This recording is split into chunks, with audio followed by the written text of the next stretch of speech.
Hello and welcome back to my opinion. இப்போ 2 test match முடிஞ்சிருக்கு இந்த சீரீஸ்ல. முதல் இந்தியா கன்வின்சிங்கா ஜெயிச்சிருந்தா, ஆஸ்திரேலியாவும் அதே மாதிரி இந்த ரெண்டாவது டெஸ்ட் மேட்சையும் கன்வின்சிங்கா ஜெயிச்சா. மூணாவது டெஸ்ட் மேட்ச் காபா நடக்க போகுது. இந்த ப்ரீவியூக்குள்ள போயிடலாம். இப்ப போன மேட்ச் நான் என்ன சொன்னேனோ, அந்த ப்ரீவியூல நான் என்ன சொன்னேனோ அதே தான் இந்தியாவுக்கு கொஞ்சம் பிரச்சனை படுத்திட்டு போன மேட்ச். நான் என்ன சொன்னேன்னா, கரெக்டா ரோஹித் சர்மா வந்து நம்பர் 5ல விளையாடினார். அதுக்கப்புறம் ஒரு சேஞ்ச் நான் சொன்னேன், Akash Deep should play ahead of Harshit. ஆனா இப்ப நம்ம எல்லாரும் அந்த மேட்சை பார்த்து என்ன ஆச்சுன்னு தெரியும். அந்த ஆஸ்திரேலியன் ஃபர்ஸ்ட் இன்னிங்ஸ்ல டிராவிஸ் ஹெட் அந்த ரன் பால் 140 அடிச்சார். நான் என்ன சொன்னேன்னா, அந்த முதல் டெஸ்ட் மேட்ச்லேயே இவன் ஆஸ்திரேலியா அந்த ரோப்ஸ் ஒரு ஓவர் போட்டாலே 4 ரன் போச்சு. ஹர்ஷித் ராணா போட்டா. முகமது சிராஜும் அட்டாக்கிங் பவுலர், ஒரு கண்டெய்னிங் பவுலர் கிடையாது. அவரும் அடி வாங்கினார். பும்ரா ஒருத்தர் தான் attacking bowler who can also contain runs because of the way he bowls. இப்ப ஆகாஷ் தீப் அந்த மேட்ச் விளையாடிருந்தா பிங்க் பால் மேட்ச். அதுவும் இப்ப வந்து அவர் கொஞ்சம் அசிஸ்டன்ஸும் கிடைச்சிருக்கும், அவர் ரன்னும் அவர் கொடுக்க மாட்டார். அதே இடத்துல போட்டுருப்பார். இந்த ஸ்கோர் போலண்ட் அதே இடத்துல போட்டு அவருக்கு எந்த பர்ச்சேஸ் கிடைச்சதோ ஆகாஷ் தீப்பும் அதே இடத்துல போட்டு அவருக்கு அந்த பர்ச்சேஸ் கிடைச்சிருக்கும். அவர் விளையாட போறலாம் தெரியல. ஒருவேளை ஹர்ஷித் ராணா உக்காத்தி வச்சுட்டு அவர் கொண்டு வரவால, இல்ல சவுத் ஆப்பிரிக்கால பண்ண மாதிரி நான் பிரசித் கிருஷ்ணாவையும் பேக் பண்ணுவேன், அந்த மாதிரி ஹர்ஷித் ராணா இந்த மேட்ச் பேக் பண்ணுவேன்னா எனக்கு தெரியல. நான் என்ன பண்ணுவேன்னா, அது ஆகாஷ் தீப்பை தான் கொண்டு வருவேன். ஆனா அவ என்ன பண்ண போறான்னு தெரியல.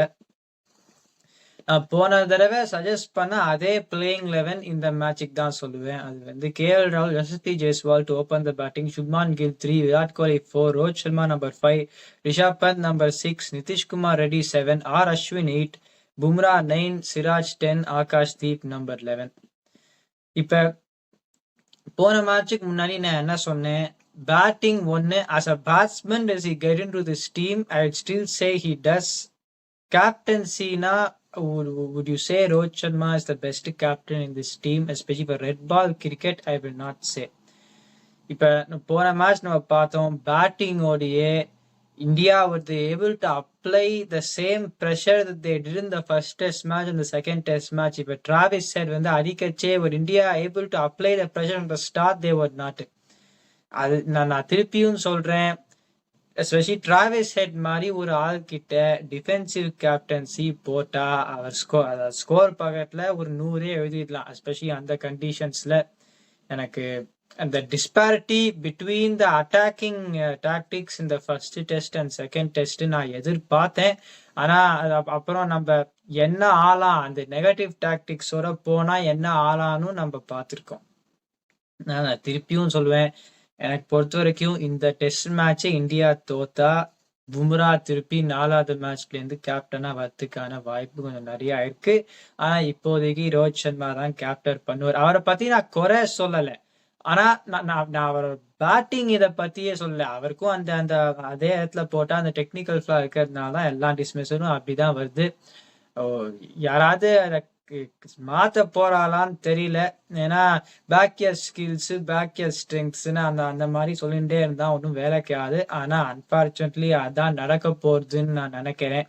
யாருமே அவர் வெளியில இருந்து ஓகே ஒரு பெரிய பேரு, ஒரு லெஜெண்ட் ஆஃப் த கேம், நான் விராட் கோலிக்கும் நான் இதே தான் சொல்லுவேன், யாருமே ஒரு டெக்னிக்கல் ஃபிளா இருக்கு நம்ம கொஞ்சம் சரி பண்ணலான்னு சொல்லலைன்னா அதே பேக்கியர் ஸ்கில்ஸ் பேக்கியர் ஸ்ட்ரெங்க்ஸ்ன்னு போனா அதே டிஸ்மிசல் தான் வரும், அதே ஒரு சீக்கிரமா அவுட் ஆர் தான் வரும். ஸோ அதை பத்தி தான் நான் சொல்ல போறேன். as far as batting is concerned. நான் கேப்டன்சி திருப்பியும் சொல்றேன், பும்ரா கேப்டனா இருந்தா எவ்வளோ நல்லா இருக்கும். ரெட் பால் கிரிக்கெட்டுக்கும் ஒயிட் பால் கிரிக்கெட்டுக்கும் வித்தியாசம் இருக்கு. இப்ப ஒயிட் பால் கிரிக்கெட்ல the game moves faster than red ball cricket by default. அப்ப ரோஹித் சர்மா வந்து ஒயிட் பால் கிரிக்கெட்ல ரொம்ப நல்லா பண்ணிருக்காரு கேப்டன்சி. ஆனா ரெட் பால் கிரிக்கெட்ல ஒருத்தர் 2 பவுண்டரி அடிச்ச உடனே ஃபீல்டர் பவுண்டரியில நிறுத்தி வச்சா ஒரு 5 நாள், ஒரு 2 இன்னிங்ஸ் ஒரு 5 நாள் விளையாடுற மாதிரி ஒரு திங்கிங் அது கிடையாது. எஸ்பெஷலி இப்ப டிராவிஸ் ஹெட் மாதிரி எல்லாம் அடிச்சு விளையாடினா இப்ப வந்து எல்லாருமே பவுண்டரியை நிறுத்தின்னு தான் இருக்கணும். Will have to bowl for many overs. Bumrah முதல் இன்னிங்ஸ்ல 23 ஓவர் போட்டார், ஒரு பெரிய ஒர்க் லோடு. அதே மாதிரி அவர் எல்லா 2 இன்னிங்ஸ்லயும் போன்றிருந்தா இந்த சீரீஸ் பூரா will we be able to last the series? I don't know. அதனால தான் பும்ரா தான் கேப்டனா இருக்கணும். ஆனா அவ இந்த டெஸ்ட் மேட்ச் கேட்க மாட்டான். அப்புறம் நான் ஒரு சில ரூமர்ஸ்லாம் பார்த்துருக்கேன். ஒரு ஜெர்னலிஸ்ட்னு ஒரு பேருக்கு ஜெர்னலிஸ்ட் அவர் ட்வீட் போட்டார். அதாவது அஸ்வின் விளையாடக்கூடாதுன்னு. இந்த பிரிஸ்பேன் எப்படி இருக்கும்னா முதல்ல டாஸ் ஜெயிச்சா high scoring venue and teams that have chased won the lot of the matches fourth innings விளையாடினா அந்த teams chased won lot of the matches. நம்ம போன தடவை கூட பார்த்தோம் India winning that last test match to clinch the series. அப்ப ஒரு containing spinner வேணும். பேட்டிங் டெப்த்னு போனா இப்ப இந்த top 7 I know Virat Kohli, Rohit Sharma aren't in form but still their class players. அந்த top 7 batting they've got enough there. Ashwin is a very good number 8. இப்ப பேட்டிங்னு சொல்லிட்டு வாஷிங்டன் சுந்தர் at number 8 போட்டா Australia will be given a chance to also post a big score in their batting innings. அப்ப Washington சுந்தருக்கு வந்து அந்த threatening bowling இருக்கா, like someone like an Arvichand Ashwin where போன match 18 over போட்டார், 53 run தான் கொடுத்தார். I feel he can play the containing job in this case and it poses greater threat to the Australian batsman than Wainwright Sundar. He could contain runs. ஆனா ஒரு சில bowler அடி வாங்கினா வாயினன் சுந்தரால அதை வச்சு காம்பன்சேட் பண்ண முடியுமா? பண்ண முடியாது. அதனாலதான் அஸ்வின் தான் விளையாடணும். அவர் நிறைய பேரோட அவர் தான் ஜாஸ்தி ரன், முதல் இன்னிங்ஸ்லயே அவர் ஜாஸ்தி ரன் அடிச்சுட்டார். பவுலிங்லயும் அவரும் பும்ரா தான் எக்கனாமிக்காவே போட்டா. அஸ்வினை எடுத்துட்டு இப்ப சவுத் ஆப்பிரிக்காலே பண்ண தப்பே திருப்பி பண்ணினா I don't think that it will really bode well going to this match. So நான் சொன்ன 11 இந்தியா விளையாடினா I think it will give them the best chance. Australia playing 11 பத்தி ஒன்றும் பெருசா சொல்றதுக்கு இல்லை. ஜோஷ் ஹேசல்வுட் ஃபிட் ஆனதுனால ஸ்காட் போலண்டோட பிளேஸ்ல அவர் விளையாட போறார் இந்த மேட்ச்ல. இப்ப நான் என்ன சொல்லுவேன்னா மிச்சேல் மார்ஷ் திருப்பியும் அந்த முன்னாடி மேட்ச் போலிங்கே போடல, இல்ல கொஞ்சம் போலிங் தான் போறேன்னு நினைக்கிறேன், முரணே ஞாபகம் இல்லை. ஆனா இந்த வென்யூல தான் greatest chance for Australia's bowling resources to be tested. இப்ப வந்து பேட் கமின்ஸ் முன்னாடியே என்ன சொன்னார்னா அந்த 5வது பவுலர் அவ்வளோவா தேவைப்பட்டது கிடையாது. போன மேட்ச் சொன்னபடி மார்டோஸ் லபிஷேன் பவுலிங் போட மாட்டாருன்னு நினைக்கிறேன் most likely. So 5 Mitchell Marsh ஒரு 5வது பவுலர் தான் விளையாடுவார். அவர் கொஞ்சம் ஓவர் போட்டாலே ஒரு ஃபிட்னஸ் கன்சர்ன்ஸ் வந்துட்டு இருக்கு. இப்ப given the amount of runs that have been scored at this venue, ஒரு டெஸ்ட் மேட்ச்னு பார்த்தோம்னா ஒரு 300 மேல நிறைய இன்னிங் அட்லீஸ்ட் ஒரு I would say if the teams bat well எல்லா இன்னிங்ஸ்லயுமே ஒரு 300க்கு மேல யூ கேன் எக்ஸ்பெக்ட். அதனால்தான் Australia will have to bowl a lot. ஒரு செகண்ட் டெஸ்ட் மேட்ச்ல அவ்வளோ லோடே இல்லை. நேத்தன் லயான்லாம் ஒரு ஓவர் தான் போட்டார் அந்த மேட்ச்லயே. ஏன்னா இந்தியா வந்து அவ்வளோ நாளை விளையாடல 2 இன்னிங்ஸ்லயுமே. இப்ப இந்த சிச்சுவேஷன்ல Josh Hazlewood returning from injury, I think Australia is the greatest chance for them for their bowling resources to be tested by bowling long spells. இப்ப even though I don't have much to say about the playing 11 composition, இப்ப நிறைய over போட்டு இந்த fast போலர்ஸ்க்கெல்லாம் effect அவ்வளோ வரலன்னா after the first 15 overs or so. Mitchell மார்ஷும் நிறைய over போட்டானும் how will his fitness go if he has to bowl that many overs when even in the first test match அவ்வளோ bowling போடல. ஆனாலும் he had to ஒரு fitness concerns மாதிரி இருந்தது. So we'll have to see about that. I think this is the factor that India can look to exploit going into this test match. இப்ப நம்ம அந்த 11 கம்பேரிசன்ஸை கடைசியா பார்த்தோம். இப்போ பிளேயிங் 11 கம்பேரிசனை பார்த்தோம்னா அந்த டாப் 4 அந்த முதல் 15 ஓவரை அந்த நெகோசியேட் பண்ற ஒரு டாப் 4 முதல்ல ஓப்பனிங் காம்பினேஷனை பார்த்துக்கலாம். கேஎல் ராகுல், Yashasvi Jaiswal for India versus Nathan McSweeney and Usman Khawaja for Australia.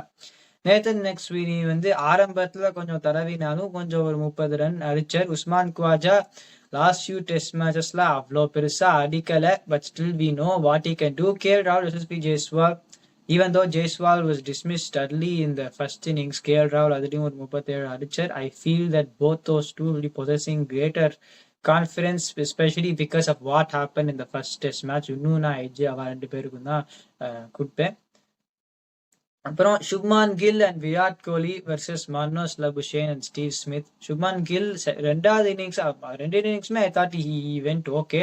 especially in the second innings. Ana he couldn't go on after that, but I still think he's in a decent enough confidence. Virat Kohli and the Nooru, I thought that yes, it was a good 100, but I think contextualization has to be put into place. வந்து ஒரு அளவுக்கு மேல சும்மா ஏனோ தானோன்னா bowling போட்ட மாதிரி இருந்தது. They try to bowl well for the first long while, அதுக்கப்புறமா கொஞ்சம் கஷ்டமா தான் இருந்தது. So he scored 100, but it was against a tiring attack. போன மேட்ச்ல பார்த்தோம் when they were more reinvigorated and the ball was moving around. We saw that the technical flaw was once again exposed. Steve ஸ்மித்தும் இப்ப run அடிக்கிற மாதிரி தெரியல.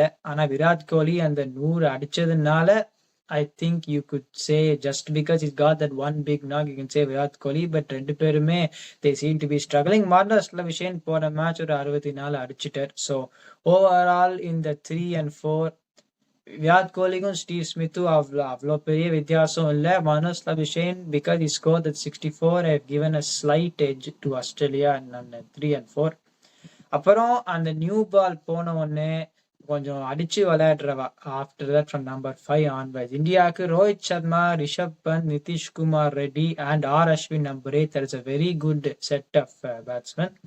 ஆஸ்திரேலியாவுக்கு Travis Head, Mitchell Marsh, Alex Carey, Pat Cummins. இப்போ Travis Head and Mitchell Marsh compare to Rohit Sharma and Rishabh Pant. நான் ரோஹித் சர்மா நான் திருப்பியும் சொன்னேன் அந்த டெக்னிக்கல் ஃப்ளா வந்து இன்னும் அதே மாதிரி தான் டிஸ்மிஸ் ஆகிட்டு இருக்கு.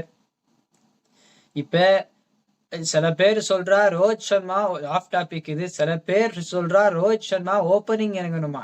இப்பயே அவர் வந்து 15 பந்துல அவுட் ஆயிடுறாருன்னா ஓப்பனிங்ல அந்த நியூ பாலோட how is he going to go? I'm saying இப்ப இருக்கிற இதுல மிடில் ஆர்டர்ல தான் விளையாடணும். One, you should not disturb the opening combination done well. ரெண்டாவது, I don't think he will go too well in opening when even in middle order is things aren't going well for him.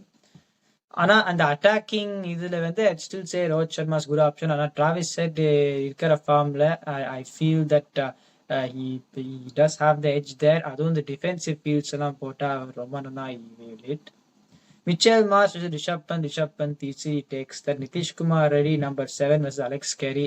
Nitish Kumar Reddy has been showing the confidence every match. Alex Carey வந்து ஒரு 40 run அந்த மாதிரி அடிப்பார். Is also a very good player. Nitish Kumar has been doing that every matchனால even though Carey is a good player, because of the confidence he is showing, Nitish Kumar ரெட்டிக்கு given that edge. Pat Cummins, R Ashwin ரெண்டு பேருமே equal. I think they can do well. அப்புறம் இந்த bowling இதுல especially after the first 15 overs also you have to with which attack can stay in the game. ஆஸ்திரேலியாவுக்கு ஒரு fantastic attack, Mitchell Starc, Pat Cummins, Nathan Lyon, Josh Hazlewood.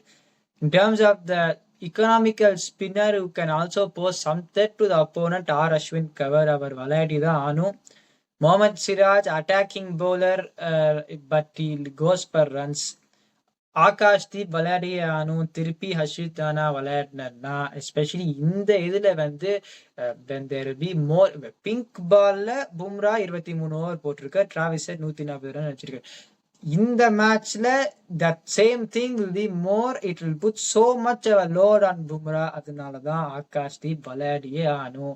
அவர் விளையாடாத ஹர்ஷித் தானா திருப்பி விளையாடினா இந்த மேட்ச்லயும் என்ன ஆகும் தெரியாது. அதனாலதான் bowling edge I would have to say Australia. Overall Australia have the slight edge going into this match. இப்ப நான் என்ன சொல்றேன்னா அந்த முதல் இன்னிங்ஸ் அந்த முதல் மேட்ச்ல அடிச்சு அடி அப்படியே அது அப்படியே நியூட்ரலைஸ் ஆயிடுச்சு. ஏன்னா அதே மாதிரி ஒரு ஒரு பர்ஃபார்மன்ஸ் ஒரு டிஃபீட் வந்து இந்தியா காட் ஃப்ரம் ஆஸ்திரேலியா இந்த செகண்ட் டெஸ்ட் மேட்ச். நான் கேப்டன்சியே மாத்திருக்க கூடாது. நான் திருப்பி சொல்றேன், நான் எந்த சுச்சுவேஷன்லயும் நான் இந்த மாதிரி நான் பேசினது கிடையாது. But this was the one pivotal point. இப்ப அந்த கான்பிடன்ஸே லெவல் டேர்ம்ஸா இருக்கு. வேர் I wouldn't say still it is fair enough expectation to say India will win the series. I still think India will win the series. I feel that the captaincy should not have been changed. The philosophy was completely changed, and we saw the contrasting effect of that in ரெண்டு மேட்ச்லயும். அதனால தான் அது மட்டும் எப்படி போக போறதுன்னு தெரியல. அதனால தான் நான் எப்பயுமே என்னோட லெவன்ல பும்ரா கேப்டன் நான் போட்டிருக்கேன். ஆனா let's see how it goes. When Rochna win the toss, he has to choose to bowl first at this venue. Let's see how it goes. இந்த வீடியோ என்ஜாய் பண்ணீங்கன்னா இந்த வீடியோ லைக் போடுங்க, சப்ஸ்கிரைப் பண்ணுங்க, இருக்கிற friend கிட்ட எல்லாம் அனுப்புங்க. ரெம்பர் is my opinion. Watch